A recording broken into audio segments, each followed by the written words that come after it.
പ്രതിയായിട്ട് അദ്ദേഹത്തോട് പറഞ്ഞിട്ടുണ്ട്. പോലീസ് പറഞ്ഞത് എന്താണ്, നിങ്ങൾ ഇനിയും കേസിൽ പ്രതിയാവരുത്, അതാണ് കേസിൽ പ്രതിയായിരിക്കുന്നത്. അതുകൊണ്ട് അവിടെ പോലീസ് സ്റ്റേഷനിൽ പോയി കുറച്ച് കോടതിയുടെ ജാമ്യത്തിൻ്റെ കണ്ടീഷനാണ് നിങ്ങൾ മലയാളപ്പുഴ പോലീസ് സ്റ്റേഷനിൽ പോയി ഒപ്പുവെക്കണം. അത് ഡിഒയുടെ പ്രവർത്തകർ കൊണ്ട് കാരണം സ്വാഭാവികമായി അദ്ദേഹം RSSലും യുവമോർച്ചയിലും നിന്നപ്പോൾ അദ്ദേഹം പരിശുദ്ധനായിരുന്നു. നമ്മളിപ്പം കണ്ട രംഗം എന്ന് പറയുന്നത് പത്തനംതിട്ടയിൽ ഒരു RSSൻ്റെ ഗുണ്ടാ നേതാവ് അദ്ദേഹം പിന്നെ BJP വിട്ടിട്ട് CPMലേക്ക് ചാർജ് എടുത്തു ഇന്നലെ. അപ്പോൾ അദ്ദേഹം ചാർജ് എടുത്തപ്പോഴത്തേക്കും പത്തനംതിട്ടയിലെ മന്ത്രിയാണ് നമ്മുടെ വീണ ജോർജ്. അപ്പോൾ അവർ ഇൻക്വിലാബ് വിളിക്കുന്ന സീനും അവിടുത്തെ ജില്ലാ സെക്രട്ടറി അതിനെ ന്യായീകരിക്കുന്നതായ കാര്യങ്ങളാണ് നമ്മളിപ്പം കണ്ട സീന്. അതായത് 60ഓളം കുടുംബങ്ങൾ അദ്ദേഹത്തിൻ്റെ കൂടെ ഉണ്ട് എന്ന് ആണ് അവകാശവാദം. ആരുടെ? നമ്മുടെ കമ്മ്യൂണിസ്റ്റ് പാർട്ടിയുടെ. നല്ല കാര്യമാണ്. കമ്മ്യൂണിസ്റ്റ് പാർട്ടിക്കാർ പൊതുവെ പറയുന്നത് അവർ ഗുണ്ടകളെ വളർത്തുന്നവരല്ല, അതുപോലെ ബോംബ് പൊട്ടിയാൽ പോലും തങ്ങളുടേതല്ല എന്ന് പറയുന്ന പാർട്ടിക്കാരാണ്. നിയമസഭയിൽ പോലും ഈയിടെ തന്നെ നമ്മുടെ മുഖ്യമന്ത്രി പറഞ്ഞതാണ്, ജീവൻ രക്ഷാപ്രവർത്തനം അത് ഞാൻ ഉറപ്പിച്ച് പറയുന്നു, ഞാൻ കണ്ട കാര്യമാണ്.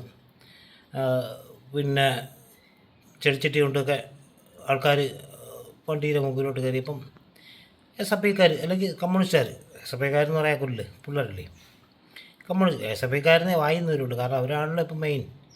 കാരണം അവർ നേതാവാണല്ലോ ഇപ്പം ഈയിടെ പ്രിൻസിപ്പാളിനെ എന്താണ് കൊന്ന് തൂക്കുന്ന, തച്ച് തകർക്കുന്ന, എന്തൊക്കെ കുത്തുവാള എടുക്കുന്ന, അങ്ങനെ എന്തൊക്കെ ഡയലോഗ് അടിക്കുന്നത് ഏതാ ഡൂക്കിലി. അപ്പം നമ്മൾ സ്ഥിരം കാഴ്ചകളാണ്. ഈ 7-8 വർഷമായി അല്ലേ പിണറായി വിജയൻ ഭരണം. നമ്മൾ സഹിക്കുക, അതേ പറ്റുള്ളൂ. അപ്പോൾ അദ്ദേഹം നമ്മുടെ RSSൻ്റെ നേതാവ്, അദ്ദേഹം RSSന് വേണ്ടി കുറേയേറെ അടിയും അക്രമമൊക്കെ നടത്തി. ആർക്ക് വേണ്ടി? CPMന് എതിരെ. CPMൻ്റെ കുറേ നേതാക്കളെയൊക്കെ അടിച്ചു കിടത്തി. അത് പോരാഞ്ഞിട്ട് അദ്ദേഹം സ്ത്രീ വിരുദ്ധമായ വിഷയങ്ങളും ഉണ്ടായിട്ടുണ്ട്. സ്ത്രീകളെ ആക്രമിച്ചു, വേറെ എന്തൊക്കെ വിഷയങ്ങളുണ്ട് സ്ത്രീകളുമായിട്ടുള്ള ബന്ധപ്പെട്ട വിഷയങ്ങൾ. അപ്പോൾ കേസൊക്കെ വന്നപ്പോൾ കാപ്പ ചുമത്തി.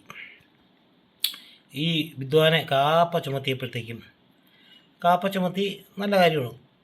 അതും പിണറായി വിജയൻ നമ്മുടെ പോലീസ് മന്ത്രിയാണല്ലോ, അദ്ദേഹത്തിൻ്റെ കീഴിലുള്ള മന്ത്രി പോലീസ് കാപ്പ ചുമത്തി അദ്ദേഹത്തിനകത്താക്കി. ഈ കഴിഞ്ഞ ദിവസം 2 ദിവസം മുമ്പ് ഇറങ്ങിയപ്പോൾ അദ്ദേഹത്തിന് മാനസാന്തരം വന്നപ്പം അത് കമ്മ്യൂണിസ്റ്റ് പാർട്ടിയിലോട്ട് പോകുന്നുള്ള ഉടനെ കമ്മ്യൂണിസ്റ്റുകാരെല്ലാം കൂടെ നമ്മുടെ വീണ ജോർജ് മന്ത്രിക്ക് നമ്മുടെ പിന്നെ സർക്കാർ ആശുപത്രികളിൽ പ്രശ്നങ്ങൾ ഒരുപാടുണ്ട്, അതിനങ്ങ് സമയമില്ല. പത്തനംതിട്ടയാണ് സ്വന്തം നാടാണ്, ഓക്കെ, നല്ല കാര്യം. പക്ഷേ സ്വന്തം നാടിനടുക്കുള്ള ജില്ലകളിലൊക്കെ ഒരുപാട് പ്രശ്നമുണ്ട്. അങ്ങ് മലപ്പുറമൊന്നും പോണ്ട, കൊല്ലമൊക്കെ ഭയങ്കര പ്രശ്നമാണ്. അതവരറിയുന്നില്ല. അത് പോട്ടെ, അവരിൻക്വിലാബ് വിളിച്ച് അദ്ദേഹത്തിനെ സ്വാഗതം ചെയ്തു. അദ്ദേഹത്തിനോടൊപ്പം 60 കുടുംബങ്ങളും സ്വാഗതം ചെയ്തു, കുടുംബാംഗങ്ങളെയും. ഇത് നല്ല കാര്യം. അനുസരിച്ച് നമ്മുടെ സുരേന്ദ്രൻ പറയുന്നത് ഇദ്ദേഹത്തിനെ മാസങ്ങൾക്ക് മുമ്പ് പുറത്താക്കി, RSS ഇതിൽ നിന്നും പുറത്താക്കി. അദ്ദേഹം യുവമോർച്ചയിലെ എന്തോ വലിയ ആളായിരുന്നു. അത് അനുസരിച്ച് ആണല്ലോ ഈ ഇതൊക്കെ നടത്തുന്നത്. ആളെ തട്ടുക വെട്ടുക ഇതൊക്കെയാണല്ലോ പരിപാടി. നമുക്കൊന്നും പരിചിതമല്ലാത്ത കാര്യങ്ങളാണ്. അപ്പോൾ ഇത് പറഞ്ഞു വന്ന ഇതാണ്, നമ്മുടെ നിയമസഭയിൽ നമ്മുടെ മുഖ്യമന്ത്രി പറയുന്ന അനുസരിച്ച് നോക്കുമ്പോഴത്തേക്കും രക്ഷാപ്രവർത്തനത്തിന് കുറേ കൂടെ ആളെ കൂട്ടുകയാണ് എന്നേ എനിക്ക് പറയാൻ പറ്റുള്ളൂ. അദ്ദേഹം പറയുന്നതാണ് രക്ഷാപ്രവർത്തനത്തിന് ആണല്ലോ നമ്മുടെ നവകേരള സദസ്സ് ഒന്നാമിട്ടിരുന്നപ്പോഴത്തേക്ക്. ഇതുകൊണ്ട് എന്ത് പ്രയോജനം എന്നുള്ള ആൾക്ക് പറഞ്ഞൂടാ. നവകേരള സദസ്സ് കൊണ്ട് രക്ഷപ്പെട്ട ആരെങ്കിലും ഉണ്ടോയെന്ന് എനിക്കറിയില്ല. ആ ബസ് ഓടിയിട്ട് പിന്നെ കുറേ മന്ത്രിമാരും എല്ലാം കൂടെ, കുറേയല്ല എല്ലാ മന്ത്രിമാരും എല്ലാം കൂടെ ചാപ്പാട് കഴിച്ച്, പിന്നെ അതുപോലെ പിന്നെ VIP പ്രമുഖരും രാവിലെ കഴിക്കുന്ന ഫുഡ് എന്ന് പറയുന്നത് VIP അല്ലാതെ സാധാരണക്കാരായിട്ട് അവർ കഴിക്കാറില്ല. കമ്മ്യൂണിസ്റ്റുകാർ സാധാരണക്കാരൻ എന്നെയും മറന്നു.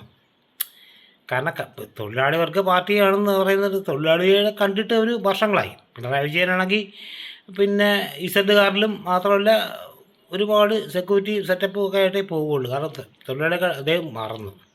തൊഴിലെ കണ്ട ഓർമ്മയൊന്നും എനിക്കറിയില്ല. കണ്ണൂരിൽ നിന്ന് വളർന്നൊരു സാധാരണ തെങ്ങേറ്റ തൊഴിലാളിയുടെ മോഹൻ എന്നാണ് കേട്ടിട്ടുള്ളത്. പക്ഷെ അദ്ദേഹം എങ്ങനെ മറന്നു എന്നുള്ളത് അറിയാൻ വയ്യ. ഈ 7 വർഷം കൊണ്ട് ഇതിലൊരു ഗുണമുണ്ട്. പശ്ചിമ ബംഗാളിൽ എങ്ങനെ പോയോ അതുപോലെ പോകും. ഈ പാർട്ടിയിലെ സഖാക്കളെല്ലാം വെറുത്തിരിക്കുകയാണ്. ഞാനൊരു നല്ല സഖാവായിരുന്നു, ഉറപ്പിച്ച് പറയാം.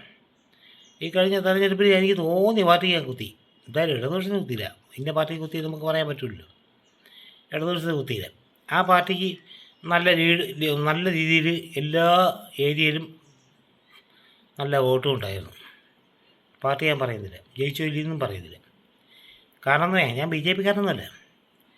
പക്ഷേ ഇവിടുത്തെ സിസ്റ്റം അനുസരിച്ച് ഞാൻ അങ്ങനെ തന്നെ പറയും, ഇവൻ നിയമസഭയിൽ പ്രഖ്യാപിക്കുന്ന നയങ്ങൾ, ഒളിച്ചോടുന്ന കാര്യങ്ങൾ, സ്വന്തം മകളെക്കുറിച്ച് എല്ലാ ആരോപണമെന്ന് പോലെ അക്ഷരമുണ്ടാകാതെ കൈ ശുദ്ധമാണെന്ന് പറയുന്ന പച്ച കള്ളത്തരം, അത് പറയാനുള്ള തൻ്റെ ഇടം നുണകൾ പ്രചരിപ്പിക്കുന്ന ഈ രാഷ്ട്രീയ നേതാവിൻ്റെ കീഴിൽ ഈ പിണറായി വിജയനെ കാരണം തന്നെയാണ് ഈ പാർട്ടി ഈ അധപ്പതനത്തിൽ വന്നത്. ഇനിയും വരണം, ഈ പാർട്ടി ഇല്ലാതാവണം. കാരണം എന്താ, പിണറായി വിജയൻ എന്നുള്ള ഒരൊറ്റ സഖാവിൻ്റെ പേരിലാവണം ഈ പാർട്ടി അധപ്പതനം. അദ്ദേഹമാണല്ലോ മെയിൻ. എന്നിട്ട് മനസ്സിലാക്കുന്നില്ല. പുച്ഛമാണ് ജനങ്ങളോടൊപ്പമാണെന്ന് കള്ളത്തരം പറയുന്നു. ജനങ്ങളുടെ ഒപ്പമല്ല, നിങ്ങൾ ജനങ്ങൾക്കെതിരാണ് നിങ്ങളുടെ ഓരോ പ്രവൃത്തിയും. ഈ RSSൻ്റെ എനിക്ക് വ്യക്തിയായിട്ട് അദ്ദേഹം ഏത് പാർട്ടി ആയിക്കോട്ടെ, പക്ഷേ അദ്ദേഹം ഗുണ്ടയാണ്, ക്രിമിനലിസം ഉള്ള ആളാണ്. അദ്ദേഹത്തിനെ തിരഞ്ഞെടുക്കുമ്പോൾ ഈ മന്ത്രി അടക്കം, ഈ വീണ ജോർജ് അടക്കം വന്ന് ഇങ്കര വിളിക്കാൻ നാണം കെട്ട പരിപാടിക്ക്, ഒരു മന്ത്രിയാണ്, സത്യപ്രതിജ്ഞ മന്ത്രിയാണ്, ഇവർ ഈ നാണം കെട്ട പരിപാടിക്ക് പോവാതെ ആ ജില്ലാ പ്രസിഡൻ്റ് കാര്യം പോട്ട്, ജില്ലാ സെക്രട്ടറി കുരങ്ങായി, ഇയാളുടെ കാര്യം പോട്ട്, അയാൾ കുറേ ന്യായീകരണമൊക്കെ നടത്തി. ഇപ്പം അങ്ങനെയല്ല ഇങ്ങനെയല്ല കുറേ തള്ളലൊക്കെ നടത്തി.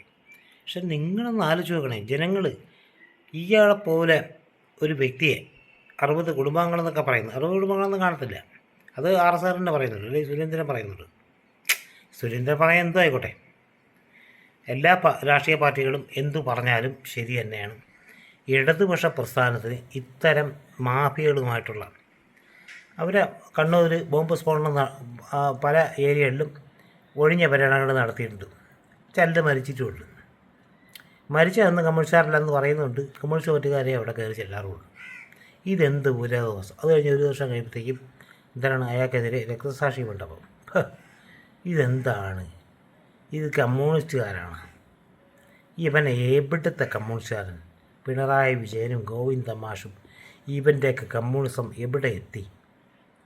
ഇവന്മാർ കള്ളത്തരം പറഞ്ഞ് നാടിനെ കൂട്ടിച്ചോറാക്കുകയും കള്ളത്തരം പറഞ്ഞ് ഭരിക്കുകയും ചെയ്യുന്ന ഇവന്മാരെ ജനങ്ങൾ എങ്ങനെ വിശ്വസിക്കും? ദയവായി ഇത് കാണുന്ന ആരെങ്കിലുമൊക്കെ ഉണ്ടെങ്കിൽ നിങ്ങളൊന്ന് ലൈക്ക് അടിക്കുക, സബ്സ്ക്രൈബ് ചെയ്യുക. കാരണം വേറൊന്നുണ്ടല്ല, ഞാൻ പിണറായി വിജയനെതിരൊന്നുമല്ല. പിണറായി വിജയൻ്റെ ആദ്യ വരവിൽ വലിയ കുഴപ്പമൊന്നുമില്ലായിരുന്നു. പക്ഷേ ആ മനുഷ്യൻ പിന്നെ എന്തൊക്കെയോ ആണെന്ന്, ഒരു യോഗ്യതയില്ലാത്ത ഒരു മരുമോനെ എന്താണ് വ്യവസായ മന്ത്രിയാക്കി. അതിനേക്കാളും CPM ഒരുപാട് യോഗ്യതയുള്ളവന്മാരുണ്ട്. കിഴങ്ങന്മാരാ CPM. ശബ്ദിക്കാൻ മാർഗമില്ല. ഇവന്മാർ കഴിവുണ്ടായിരുന്നെങ്കിൽ ഇവനെയൊക്കെ എന്ന് ചേർത്ത് പുറത്താക്കിയത്. റിയാസ് അവനെയൊക്കെ ഇതിനേക്കാളും മിടുക്കന്മാർ ഇഷ്ടപ്പെട്ട് വന്നവന്മാരുണ്ട്. എന്നിട്ട് പോലും ഇന്ന് പുറത്താണ്. റിയാസിൻ്റെ പോലത്തെ മന്ത്രിയാക്കി, പിന്നെ മരുമോനാക്കിയത് പോട്ട്, അതാ പാർട്ടിയിലെ ഓക്കെ. പിന്നെ എന്തിനു പറയുന്നു, മോളായിരിക്കും പറയണ്ട. അതുകൊണ്ട് എല്ലാ സപ്പോർട്ടും ഉണ്ട്. ഈ പാർട്ടി തകർത്തല്ലാതെ താങ്കൾ പോകില്ല. പിണറായി വിജയൻ സഹാവേ, താങ്കൾ ഇതിൽ ഒടുങ്ങണം. ഈ പാർട്ടിയെ തകർക്കാനായിട്ട് ഞാനടക്കമുള്ള കമ്മ്യൂണിസ്റ്റുകാർ, ഞാൻ കമ്മ്യൂണിസ്റ്റുകാരനാണ്, പക്ഷേ ഞാനുള്ള കമ്മ്യൂണിസ്റ്റുകാരൻ നിങ്ങൾക്ക് വോട്ട് തരില്ല. നിങ്ങൾ ജീവിച്ചിരിക്കുന്ന കാലം പിണറായി വിജയൻ എന്നുള്ള വ്യക്തി, ആ മനുഷ്യനാണ് ഈ പാർട്ടിയെ ഈ ലോക്സഭാ ഇലക്ഷനിൽ തകർത്തതെന്ന് പറയാൻ ചങ്കൂറ്റം എനിക്കുണ്ട്. പക്ഷെ പാർട്ടി സഹകൾക്കില്ല, കോവുന്ന മാഷിനതില്ല. ഈ നാറി എവിടെ നിന്നുകൊണ്ട് തള്ളലും ജനങ്ങളെ നേരെ ആക്രോശിക്കുന്നതും എല്ലാം കോൺഗ്രസ്സുകാർ നല്ലവരെന്ന് ഞാൻ പറയുന്നില്ല. യൂത്ത് കോൺഗ്രസ്സുകാർ നടത്തിയ പ്രവർത്തനങ്ങൾ നിങ്ങൾ എന്താണ് പറഞ്ഞത്? നല്ലവരല്ല. അവരും വന്നു കഴിഞ്ഞാൽ അഴിമതിയൊക്കെ ഉണ്ടാവും. അഴിമതിയില്ലാത്ത ആരുമില്ലല്ലോ.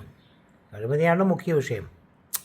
അത് അവരുടെ കീശ വീർപ്പിക്കലും അടുത്ത ഒരു കുറേ വർഷത്തേക്ക് ജീവിക്കാൻ നിങ്ങളൊക്കെ അത് ചെയ്യും.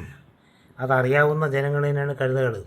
എങ്കിലും നിനക്കൊക്കെ വോട്ട് തന്ന നമ്മളൊക്കെ പിന്നെയും വിട്ടിയാവുന്ന അവസ്ഥയിലേക്കാണ് നിന്നെപ്പോലുള്ള നിയമസഭയിൽ കള്ളം പറയുന്ന രണ്ടേയും പൊക്കി പറയുന്ന നിന്നെപ്പോലുള്ള കള്ളന്മാരെ പിന്നെ വിശ്വസിക്കാൻ ബുദ്ധിമുട്ടാണ് മിസ്റ്റർ പിണറായി വിജയൻ.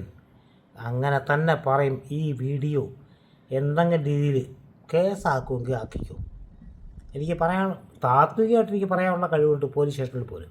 കാരണമേ താങ്കളെ ഉള്ളിക്കടൽ പെർഫെക്റ്റായിട്ട് താങ്കൾക്ക് ന്യായം എന്ത് മുഖ്യമന്ത്രി ആയിരിക്കും, എന്നെ പോലെ അകത്ത് ഒരു 6 മാസമൊക്കെ പിടിച്ചകത്തിടാം. പക്ഷേ ജനം അത് വിശ്വസിക്കില്ല. താങ്കളെപ്പോലുള്ള വലിയ കള്ളന്മാരെ ജനം വിശ്വസിക്കണമെങ്കിൽ ഇനിയും ഒരു ജന്മം കൂടെ വേണ്ട. എത്ര വയസ്സായി? ഇത് കഴിഞ്ഞിറങ്ങ്. 2 വർഷം നിനക്കൊക്കെ 2 വർഷം പോലും തരില്ല. പിന്നെ കോൺഗ്രസ്സുകാർ അത് കള്ളന്മാരാണ് കയറുന്നത്. പക്ഷെ കയറും. നീ എന്നോ ഇനി ചെപ്പിത്തൊടൂല. പിന്നെ ബി ജെ പി എനിക്ക് താല്പര്യമൊന്നുമില്ല. പക്ഷെ BJP ആയിരിക്കും വീണ്ടും സെക്ഷനായിട്ട് വന്നത്. നിൻ്റെയൊക്കെ അധോഗതിയുള്ള പാർട്ടികളെ നിന്നെയൊക്കെ എന്ത് പറയാനാ? നീയൊക്കെ നശിപ്പിക്കുന്ന ഈ പാർട്ടിയെ ഇനി എന്ത് പറയാനാ? നീയൊക്കെ എന്ന് പറയുന്നത് നേതാക്കന്മാരെ മാത്രമാണ്, പാവം ജനങ്ങളെ അല്ല. ഇതെല്ലാം കണ്ടുപിടിക്കുന്ന പാവം ജനങ്ങളെ ഞാൻ ഒന്നും പറയില്ല.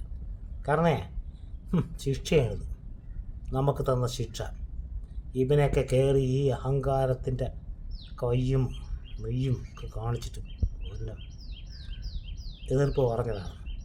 പിണറായി വിജയൻ സഖാവ് ഈ വീഡിയോ കാണുമെങ്കിൽ, അല്ലെങ്കിൽ സഹാക്കൾ എന്ത് വേണോ ആവാം, ചീത്ത വിളിക്കുക എന്ത് ആവാം. പക്ഷെ നീയൊക്കെ ചിന്തിക്കണം. ഞാൻ ഈ പറഞ്ഞൊരു സത്യാവസ്ഥ ഉണ്ടെങ്കിൽ ഈ അഹങ്കാരം കൊണ്ട് തന്നെയാണ് ഈ ലോക്സഭാ ഇലക്ഷനിൽ ഈ പാർട്ടി ഒന്നുമല്ലാതായിപ്പോയത്. രാധാകൃഷ്ണൻ അയാൾ ഒരൊറ്റ ദർശനക്കാരനാണ് അവിടെ കിട്ടിയത്. അതുപോലും പോണമായിരുന്നു. എങ്കിലും ഈ പാർട്ടി ഒരു ശകലം കൂടെ പഠിക്കുകയുള്ളൂ. അതുകൊണ്ട് പൂതലിച്ച പാർട്ടി എന്താണ് അയാൾ പറഞ്ഞ കണക്ക് ബംഗാളിലെ പോലെ വരും കണക്ക് അയാളൊക്കെ വെറും നേതാവ് വലിച്ചു നോക്കൂത്തി. പിണറായി വിജയനെ കണക്കൊക്കെ 2ാം മന്ത്രിസഭയിൽ കയറിയപ്പം പിണറായി വിജയൻ ആരോ രാജാവാണെന്ന് ധരിച്ചേക്കുന്നത്. ജനങ്ങൾ തീരുമാനിക്കാൻ കാത്തിരിക്കുകയാണ്. നീ ബാ, ഒരവസരം കൂടെ താ. ഇപ്പം ഈ 1 മാസത്തിനുള്ളിൽ ചോണയുണ്ടെങ്കിൽ രാജിവെച്ച് കളിക്കും. പൂജ്യത്തിലാക്കി തരാം, ധർമ്മടത്ത് പോലും. ഇത് ജനങ്ങളുടെ സത്യമാണ്, എൻ്റെ അല്ല.